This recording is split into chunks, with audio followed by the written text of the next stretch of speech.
अस्सलामु अलैकुम वरहमतुल्लाहि वबरकातुहू। अऊज़ु बिल्लाहि मिनश्शैतानिर्रजीम। बिस्मिल्लाहिर्रहमानिर्रहीम। मा काना मुहम्मदुन अबा अहदिम मिर रिजालिकुम वलाकिन रसूलुल्लाहि व खातमन नबिय्यीन व कानल्लाहु बिकुल्लि शैइन अलीमा। सदक़ल्लाहुल अज़ीम।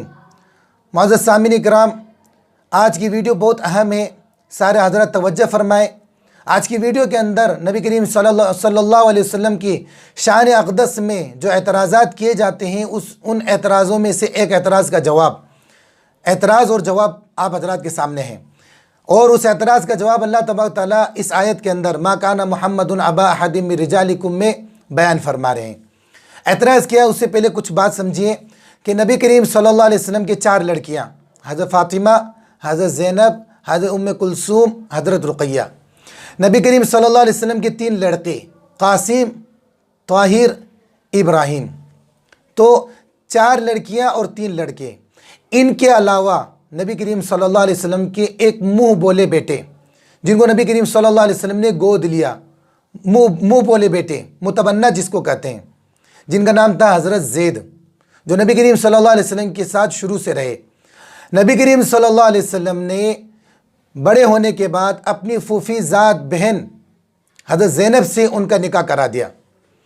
और निकाह कराने के बाद में जब उन दोनों का आपस में निभाव नहीं हुआ तो उनका तलाक़ हो गया। तलाक़ होने के बाद अल्लाह ताला के हुक्म से नबी करीम सल्लल्लाहु अलैहि वसल्लम ने खुद अपनी फूफी ज़ात बहन जो हज़रत ज़ैद के निकाह में थी उनसे निकाह कर लिया, जिसके ऊपर मक्का में बवाल मच गया कि ये क्या बात हुई कि हज़रत मोहम्मद मुस्तफ़ा सल्लल्लाहु अलैहि वसल्लम यानी मोहम्मद बिन अब्दुल्ला अपनी बहू से यानी अपने बेटे की बीवी से निकाह कर लिए।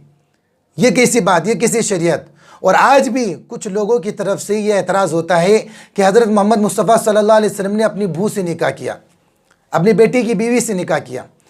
तो इस एतराज़ का जवाब कि ये कैसे हो सकता है, कैसे मुमकिन कि एक बेटे की बीवी से आदमी कैसे निकाह कर सकता है, यह एक एतराज़ है। इस एतराज़ का जवाब अल्लाह तबारक तआला खुद कुरान शरीफ में दे रहे हैं। मा काना मुहम्मदुन अबा अहदिम मिर रिजालिकुम, कि मोहम्मद सल्लल्लाहु अलैहि वसल्लम किसी आदमी के बाप नहीं हुए, किसी आदमी के बाप नहीं हैं।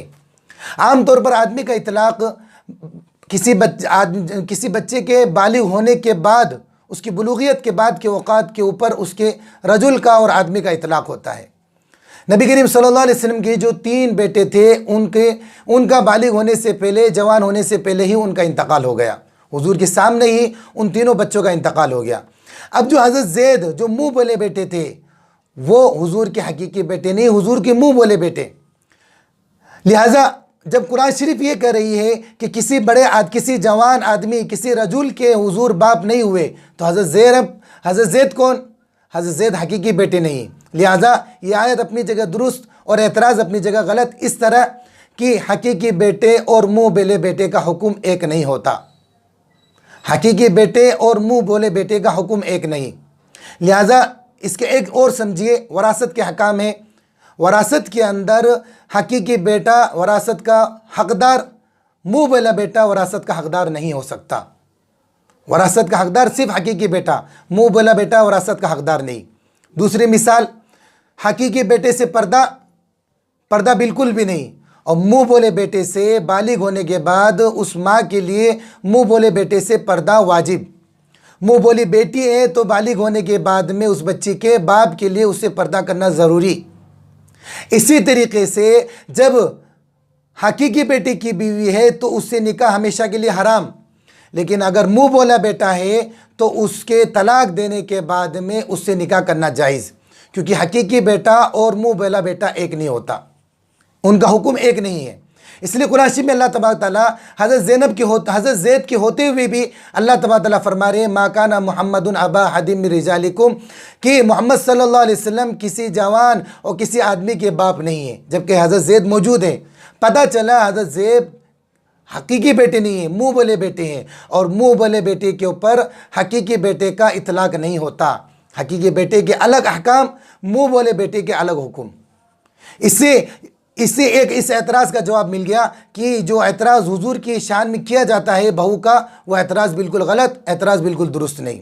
اس کے ساتھ ساتھ شریعت نے ہمیں یہ گائیڈ لائن بھی دے دی کہ حقیقی بیٹا اور منہ بولا بیٹا کا حکم ایک نہیں ہوتا۔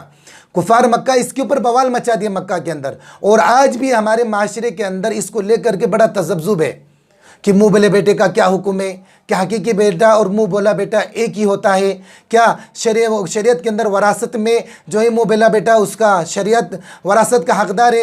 خوب اس بات کو ہم اچھی طریقے سے سمجھ لیں کہ وراثت کا حقدار صرف حقیقی بیٹا ہے، منہ بولا بیٹا وراثت کا حقدار نہیں ہوگا۔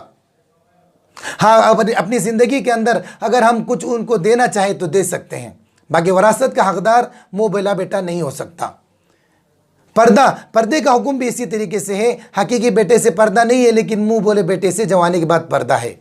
تو یہ ایک اعتراض کیا جاتا ہے کہ منہ بولے بیٹے کی بیوی سے حضور نے نکاح کیا تو اس کے اوپر جو ہے اعتراض ہمارے غیر بھائیوں کی طرف سے کیا جاتا ہے۔ خوب سمجھ لے، شریعت کے اندر حقیقی بیٹا اور منہ بولا بیٹے کا ایک حکم نہیں ہے، لہذا حقیقی بیٹے کی بیوی سے نکاح اس کے طلاق دینے کے بعد ہمیشہ کے لیے حرام ہے، لیکن منہ بولے بیٹے کے اپنی بیوی سے طلاق دینے کے بعد میں اس عورت سے نکاح جائز ہے۔